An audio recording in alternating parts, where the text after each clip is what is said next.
All right. Hello. Hello. Can you hear me, Paul? Yes, sir. How are you? I'm good. How are you doing today? I am doing great. Awesome. Good deal. Well, I'd like to welcome everybody who's dialing in, listening in to our weekly strategy session for first generation entrepreneurs. This is where I interview a subject matter expert each week with the goal of extracting some valuable lessons that you can put to good use in your own business. So let us know where you're listening in from in the comments, if you will. We've already got Robert's told us he's from Louisville, Kentucky, so he's a native to where I'm at as well. Paul, where are you dialing in from? I'm in Tampa and looking outside. It's a beautiful November 30th day here. It's like 80 degrees, so it's wonderful. Well, I really don't want to hear that. I'll be honest. That's how you make friends right out of the get-go, huh? Right. Yeah. Just jealousy. That's a great foundation for a long-term friendship. So appreciate that. Yeah. Here in Kentucky, it is actually sunny, but it's been very, very cloudy and gray for the last few days. So I'll live vicariously through you. How's that? I'll take it. So the goal again of these live events that I'm doing each week really is to try to help other entrepreneurs to avoid some of the pitfalls that if you're the first person in your family to start a business, you don't know what you don't know, right? And so those big mistakes that you make can cost you a lot of time, a lot of money, a lot of heartache throughout your journey. So instead, I'm hoping that by having folks like Paul on the show today, that we can help people avoid some of those pitfalls and get a little more steam. So, Paul, if I'm correct, you're a business coach who helps entrepreneurs to get unstuck. Is that true? Yes, sir. Yeah, and I can testify as a entrepreneur myself. In my 15 years of business, there were many, many times where I felt stuck. Is a really good word for it. And so when I asked Paul in preparation for this live event what he wanted to talk about, he wanted to talk about success, but specifically how we can be afraid of success. And I'll be honest, that was a little odd to me at first, Paul, because usually when I think of being afraid, I think of being afraid of failure more so than success. Is that kind of Yeah. what you would say most commonly? Yeah, no doubt. We all know, and it's very common to have fear of failures and Um, and those kind of concepts, and everybody talks about those, but a lot of times there's something else there that you don't realize because everybody wants to, in theory, wants to be successful. Nobody Right. wants to fail, but there's a few things in there that there might be a fear around it. Yeah, that's really interesting to me. We think about fear of failure, and that's a pretty obvious one. But just thinking about the title of this, fear of success, sounds like it's not necessarily going to prevent you from succeeding in any way, shape, or form, but that it might prevent you from maybe getting to the peak of your ability or circumstances. Is that kind of a good interpretation, you think? That's spot on. What it'll do is you'll hit a certain point and you'll stop growing because you're afraid that then the what part of it is different for everybody. But some of the more common ones are my family might not think of me in the same way. I may not have the same friends. I may lose some of the things that I love in my life. There's just this because of how long something fits in to your life and how long you've been doing certain things. There's a comfortability with that. Even if you're not happy in what you do every day, there's a comfortability about knowing what's next. When you think about success, sometimes it you think that it's going to fill this happiness, and sometimes you get successful and it doesn't lead to that, and then you're kind of stuck. You don't know what to do. What's going to make me happy? I thought having the career, having the money, having the whatever was going to do it.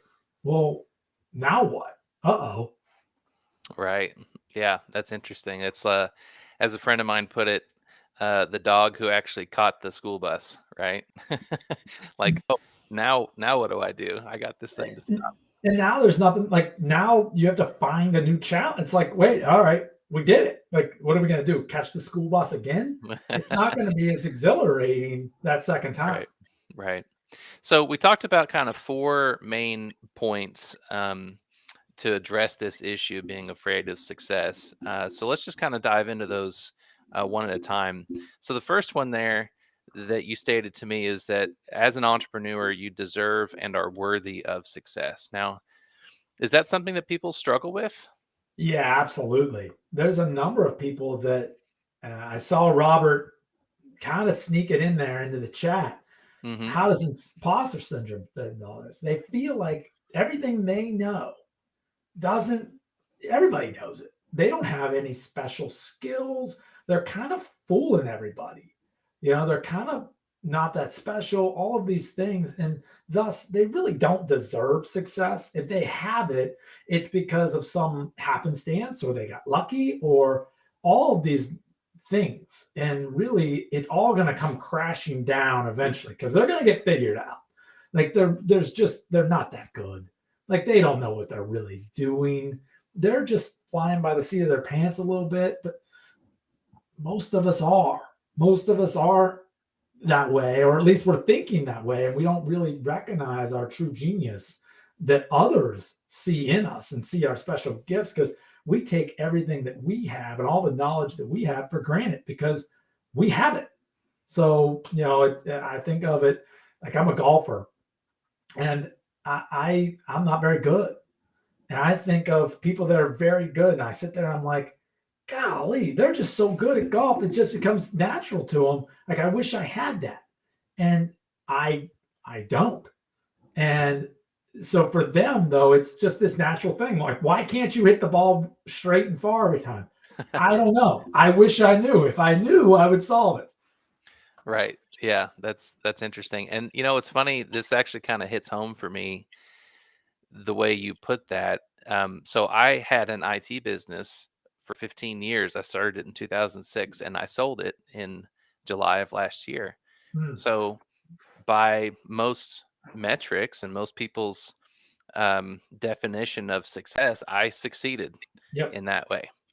And yet, um, it was just 2 months ago. I was on the back porch with my wife. We were having a nice heart-to-heart conversation, and I uttered the words, "Did I just get lucky? Like, is it possible that that was just coincidence or right place, right time? And what are the chances that I can actually, succeed a second time?" So you're spot on with that being kind of like, I don't know if that's imposter syndrome, like Robert brought out, or if it's just the hater in your head, as I like to call it, or what that is. Yeah, I think it's a little bit of both, right? So, we especially when you only do it once. But I think even when you do it 10 times, you sit there and go, well, was it just lucky a few times there? Right. Or can I do it again? Is it repeatable? And I think that that that there's a lot of that. I mean, I think it's no doubt that when I sit here and hear you say, I had a business for 15 years and somebody else wanted to pay me for that business, that you had a very successful business for 15 years and then you sold it and obviously did well selling it. I think by anybody's metrics, you'd say, yeah, you nailed it. But I think sometimes in our own head, we either limit that success saying, well, listen, if everybody had the family I had or the upbringing or those 5 things that really happened the way they happened, then they would have had the same success too. What we fail to give ourselves credit for, that we give everybody else credit for, is you didn't just wake up one morning and somebody said, hey, here's an IT business. You had to learn about IT. You had to learn how to lead people. You had to learn how to make it profitable. All of these little things that you did Mhm. allowed for that to be a great business. Some Right. people wake up and kind of don't do anything, and thus they don't get that lucky break. The more you do, the luckier you end up finding yourself to be. Right. Yeah, I've heard that expression. The harder I work, the luckier I get. Right. So, yeah, it's just interesting to me that that's a very real thing. No So doubt.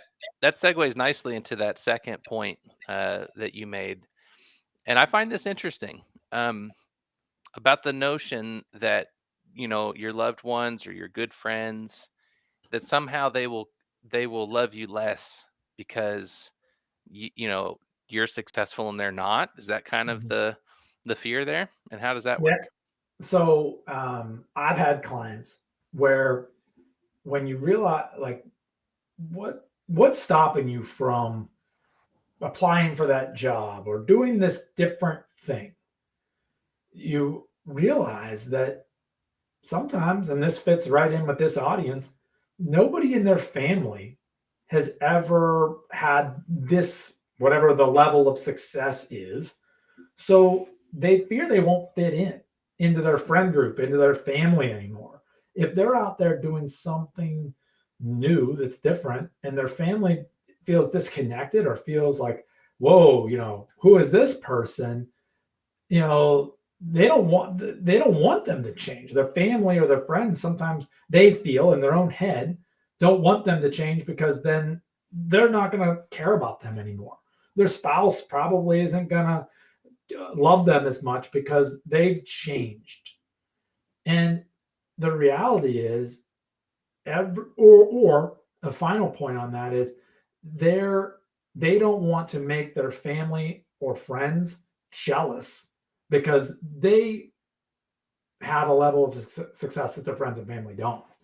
Um, and it's really crazy. Like when you reverse it and you ask them, hey, if your brother um, got a really great paying job or started a really successful business, would you care for him less? And they'll go on for 10 minutes. No. Oh my gosh, that'd be so good. He could do this. He could do this. He could spend more time with his family. He could be healthier. He could, all these positive things. And then you go, well, don't you think that they would think the same about you?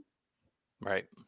And the answer every time is kind of like, well, yeah, I guess this really isn't rational. And then what I really like to do with somebody is say, well, I'm guessing that you didn't go from, high school to the current situation you're in. Because these are normally you're working with people that have had some level of success. And, in your case, for example, I'm guessing you didn't go from high school graduate to owner of an IT business. There had to be incremental steps of success and growth in that space. Yeah. Did you find yourself losing family members that no longer loved you? Did your spouse leave you during that period of time? Did all of No. these things that you're worried about happen? It's like, no. Well, then why do you think this next level of growth and this next step in success is going to change something? There's no Right. evidence to the contrary. So it's interesting that you say that because, my whole audience here is first generation entrepreneurs. So the concept being you're the first person in your family to start a business. And with that, I think this all plays in with that because if you are the first person to in your family to start a business, any entrepreneurial journey, in my opinion, has higher highs and lower lows than a traditional just 9 to 5 job, right? But when you reach those highs, you're kind of breaking a mold, possibly, of anything that had been achieved in your family prior in a financial sense, in the sense of the time freedom that you have, kind of your lifestyle's different. You're not necessarily tethered from 8 to 5 at a desk or at a job. Now, side note, I think it's a 24/7 thing as an entrepreneur, so it's not to say it's an easy course, but I can see how those can become limiting factors in your mind before you ever even get started as to what's really possible because it's uncharted territory. Yeah, no doubt. I mean, I think that a lot of times we as humans think through the the negative outcomes, regardless of what it might be. And to me, when it's unknown, when a situation is unknown, you must evaluate it from both positive and negative outcome. You if you're going to say, well, if I change jobs, then my spouse is going to leave me, I'm going to become unhealthy, I'm going to be unhappier, and I'm going to lose my home, then you must say, well, geez, I might be happier, I might be healthier, my spouse and I might grow greater connected, and we might be able to afford the true house of our dreams. If you're going to say one and there's an unknown, you have to say the other. That's an interesting way to look at it. Like if you're going to have one extreme, then let's at least give consideration to the other extreme. And if the other extreme sounds unrealistic, then shouldn't the negative one sound unrealistic too? No, well, it depends. There's a lot of people that give a lot of merit to Yeah. the negative, unfortunately, and you have to. It's reasonable, and normally, to your point, if there's one extreme over here and one extreme over here, it's probably going to fall somewhere in the middle. Right. And and who knows? I think that you have to. I do think that when you're taking on a potential risk or thinking about doing something like entrepreneurship in this case, you do have to understand what could happen realistically. Hey, you might not make as much money. If you're making X amount of dollars, and you might the first year you might struggle a little bit. That's a reality, but you might do really well too. So there has to be some prudence to both outcomes. Yeah, that makes sense. So let's take a look at our third point that you brought up, and I find this one really interesting.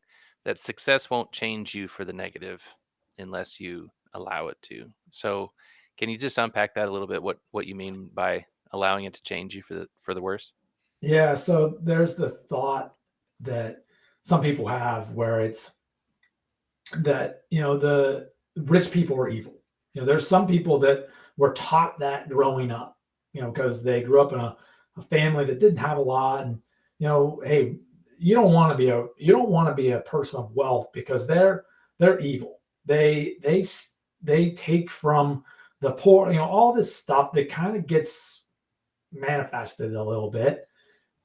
But if you say, well, wait a minute, if I have more money in this instance, more time, more whatever, more of an abundance of whatever resource, I can do what I want with it.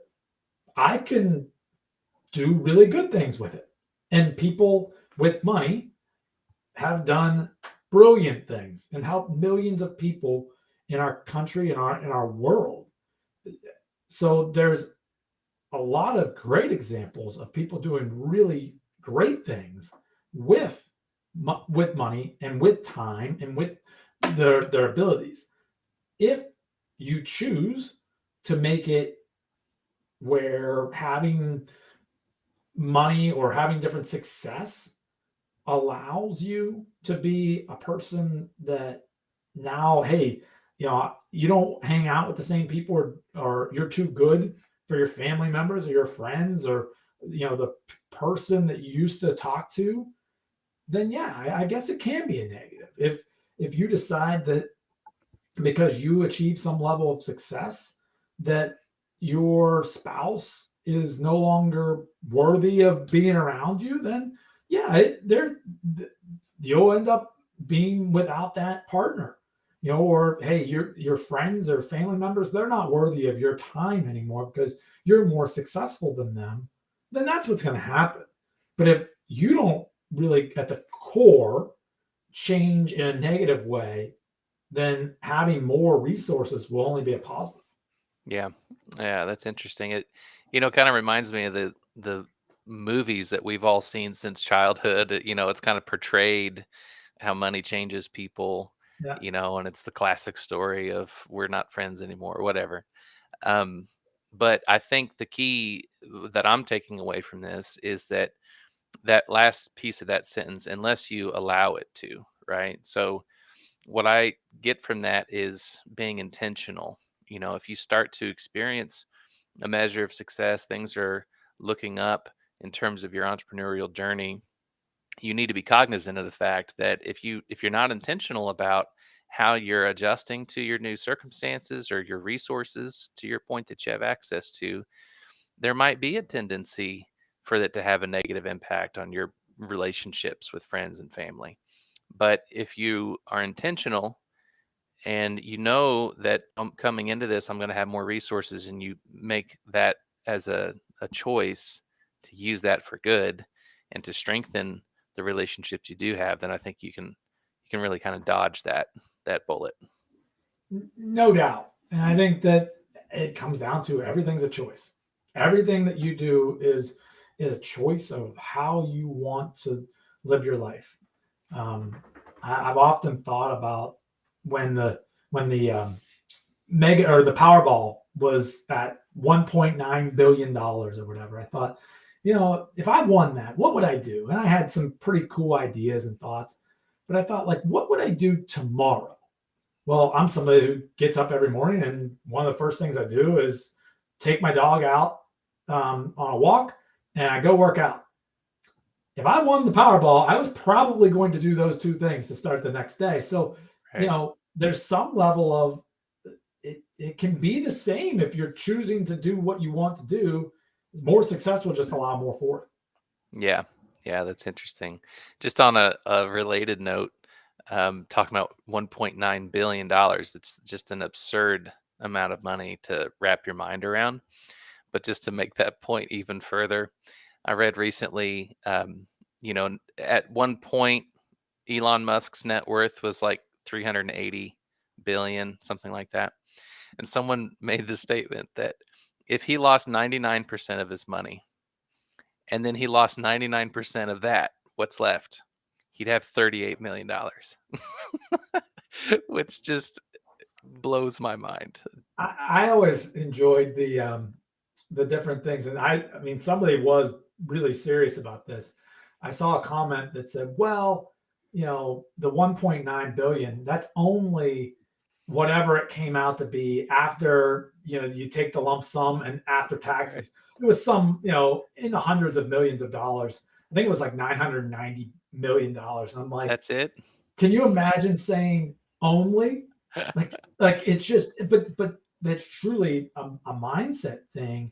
And really, I mean, a lot of folks go broke when they win the lottery. I forget the statistic, but it's a high number of people.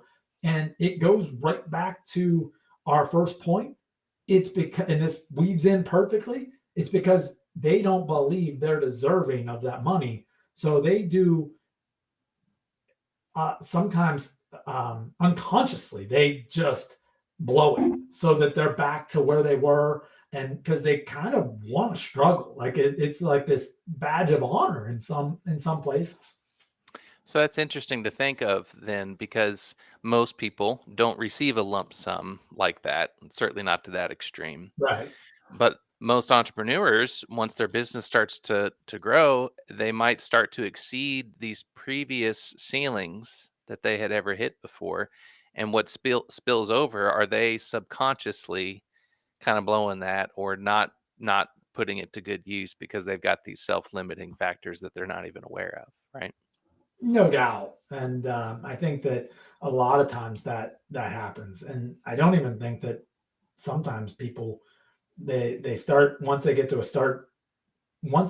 certain level, they want, their goals don't become big enough. They start thinking, well, geez, yeah, fine. I'm a $500,000 revenue a year business. I can't, like, me, $1 million business, like, I can't do that, or 10 million, or whatever the level is. And they kind of shut out the reality of, well, wait a minute. Well, what would have to happen? And this is something I always ask my clients is, if you're at 100,000, you're trying to get to 150,000. Well, great. Let's try to get to a million. Like, what would you do if you had to get to $1 million in revenue this year? And all of a sudden, these ideas start flowing. And I go, all right, well, go act on one of them or two of them. Right. And that'll get you to where you want to go. It'll help you grow, but it doesn't get exciting enough when it's grow by 1%. Like, who gets excited by that? Right. So that's interesting. You're talking about self-limiting your goals, probably because they're trying to set realistic goals, right? Yeah. So they're thinking, if I just have a low expectation, little baby steps, I won't be disappointed. But your counterpoint is if you set a much higher goal, it forces you to think differently to even achieve that. And Yeah. once you start thinking differently, it opens up some possibilities. Now, this is interesting. Timlin uh, is talking about the other direction here. When we talk about scaling up and over time, because it's kind of twofold. It's one, how do you make money, and what's the cap on how much you can do, and the limiting factors there. But then two, to Timlin's point, what you do with that money makes a huge difference. And if you can't manage $100, well, you probably can't manage $1 million either, right? Yeah. And I think the same thing goes to, if you're not happy in your current life, more success does not equal the fact that you're going to be happier. You have to learn to be happy now to, and it'll gradually increase. But a lot of people I work with, it's like, well, be grateful for everything you have now. Be happy with today and the progress you're making, because otherwise you're going to get to this level, this spot that you've created, and you're going to get there and you're going to go, well, I'm still the same person. I still have the same mindset. So work on that stuff and then allow it to grow. Yeah, nice. Well, that takes us to our last point that you brought up, that if you're not feeling worthy of success, then you need to dig in and figure out what's causing that. So do you want to just talk about that for a minute? Yeah. So, I think a lot of times we fail to really do the deep work on why is it that we don't feel worthy of success? Is it a learned behavior from our childhood? Were we told that you're not going to amount to anything, or be satisfied with where you are at? You're the most successful person in our family. Why can't you just be grateful for that? Hmm. All of these things that you may have heard as a child or even as an adult, it will kind of make you go, well, wait, maybe I have reached my potential. But the reality is, when people, and probably in your case, Andrew, is when you said you didn't feel like you were successful because you feel like there's something greater for you to do. And that's what is with a lot of people. They know intrinsically that, yeah, I'm not really giving everything I've got. Like I've mentioned working out, like when you give max effort. Like when you do, and you walk out of there and you feel I gave everything I had. Yeah. If you don't, then you know that too. So sometimes it's things that you've heard throughout. Sometimes it's your own self conversation, but we all are worthy of success. That's a fact. We all have the same worthiness of it. There's nobody that deserves it more than you. There's nobody that deserves it less. So what is the root cause? And that takes a lot of self-reflection, takes a lot of work, it takes a lot of deep thinking and reflection and really the work on what is it? You know the answer somewhere in there. It's finding it and getting it out there and making sure that is it true? Is whatever you're talking about, is it the truth or is it not? Yeah, that's interesting too, because I think this is probably not the type of conversation that someone has at the beginning of their entrepreneurial journey, right? I know I didn't. For me, it was just, hey, I'm a computer guy. I know how to fix computers, and I'll fix yours, and you pay me, and end of story, rinse and repeat. Pretty easy. But it wasn't until a few years into my journey that some of these things started to become limiting factors, where your mindset is affecting the outcome or the output of what you're doing, right? um at the very beginning, it's easy. It's like, I need to go fix some computers this week, or I don't eat, right? Pretty straightforward. But then when you start getting to uncharted territory in terms of growth, in terms of income, in terms of capabilities and resources, it's like you can absolutely be your own limiting factor and not even know it, because you never took the time or even thought to take the time to have this kind of conversation, to figure out what your own artificial limitations are, dig into why those are, and then start to parse that out and figure out how to bust those up and not let them hold you back. Well, and I think the one thing that especially entrepreneurs shouldn't do is blame themselves. Because, like you just said, it's really much more important to go fix that computer so you can eat that day or take care of your kids than it is some of that deep reflection work. Sometimes it's just a matter of not even realizing or having the time to stop. And what happens is when you get to a certain level and you're going to get stuck there until you realize what's in the way, until you remove that barrier. And what a lot of people do is they just double down. They do more. They're going to, well, wait a minute. If I fixed 8 computers this week, well, I guess to grow, I just need to fix 12 computers or Right. 16 or Right. whatever. And then what ends up happening is this is when people say entrepreneurship is 24/7 because you allow it to become basically all day affair because you haven't looked your goal, your thought process is I'll just outwork this problem instead of work on this problem. Mm-hmm. Yep. Just work harder. That's always the simple solution, or at least it appears simple on the surface. But It's it's got, it it's the path of least resistance. yeah, And some of this deep work is hard. It'll make you it'll make you cry. It'll make you sick to your stomach sometimes. It'll make you so confused and you don't want to do it. Um, but it's the thing that's holding you back from your true potential.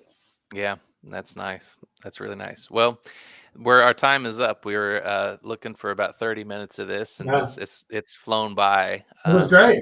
Yeah, pretty fascinating Yeah, subject, honestly. And this is, for anybody listening, I had a business coach, but not until I was probably 6 or 7 years into my business. And I'm sure that's relatively common, but a lot of people might think that, what's a coach going to do for me? Like, I just need to boots on the ground, just do my work and make some money, and I don't have time for that. But this deep work that Paul is alluding to, and affecting your mindset and how you think about things. All it takes is one good adjustment, and suddenly it can put you on a totally different trajectory. One thing that you weren't thinking about previously, or you never looked at it this way, and it can remove a stumbling block for you that really helps you to get going. And this is an example. I think in 30 minutes time, we've covered a lot of ground. And Paul, really appreciate you taking time out of your day to join us this week. Absolutely. This has been a lot of fun. Thank you, Andrew. So real quick, Paul, call to action. What do you want people to hear? Yeah, I mean, I think at the end of the day, you deserve success. You're worthy of it. And if you're sitting there stuck in your business as an entrepreneur and you want to figure out what that thing is that's in your way, let's have a conversation. Happy to talk through it, because that's where we might be able just to knock that one thing down that's really holding you back from true potential and true success. Awesome. Awesome. Well, thank you again, Paul.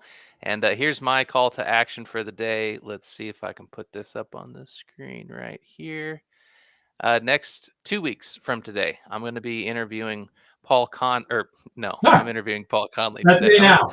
Yeah, Brian Hune with Reflective Wealth. So wealth advice for first-in entrepreneurs. So if you or anyone you know could benefit from a little wealth advice as an entrepreneur, go ahead and attend this event. You should see it hit your inboxes later this afternoon. So I'll be sure to be on that one. That looks awesome. great. Awesome. All right. Well, thanks again, Paul. Appreciate it. Hope you have a great day. And to everyone watching,